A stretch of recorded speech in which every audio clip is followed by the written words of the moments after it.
বাংলাদেশের নাস্তিকবাদী দালালদেরকে হুঁশিয়ার উচ্চারণ করে দিয়ে বলতে চাই, এই বাংলাদেশে আজকের চরমনাইয়ের পীরকে চিনতে না পারলে 5ই আগস্ট শেখ হাসিনা চিনেছে এবং চেনার কারণে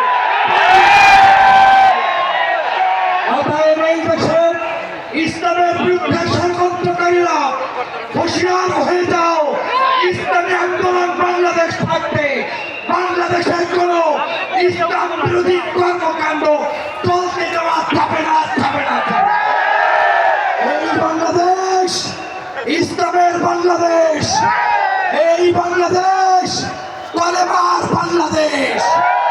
এই বাংলাদেশে আগামী দিনে যারাই ক্ষমতায় আসবে ইসলাম বাদ দিয়ে, মুসলমানের ধর্মনীতি বাদ দিয়ে কেউ আসতে পারবে না। আপনাদেরকে স্পষ্ট বলতে চাই, গত 16 বছর পর্যন্ত আওয়ামী লীগ জুলুম করেছে, অত্যাচার করেছে, নির্যাতন করেছে। সেই নির্যাতন সহ্য করে যারা মাঝপথে রাজপথে আন্দোলন করেছে, তার মধ্যেই চরমনাই ইসলামী আন্দোলন ছিল কি ছিল না। থেকে থাকে সমাবেত জনতাকে উচ্চারণ দিয়ে বলতে হবে, আগামীর বাংলাদেশ কি ইসলামের বাংলাদেশ চান?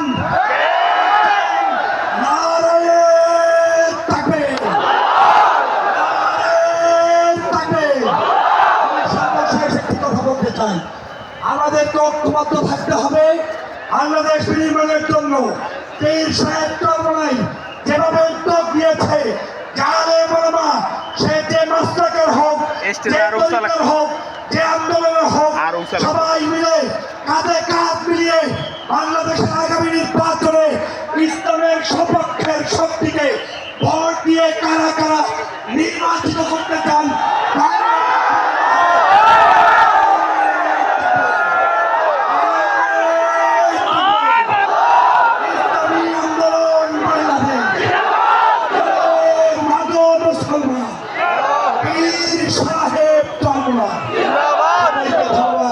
আল্লাহ হাফেজ, আসসালামু আলাইকুম ওয়া রাহমাতুল্লাহি ওয়া বারাকাতুহু।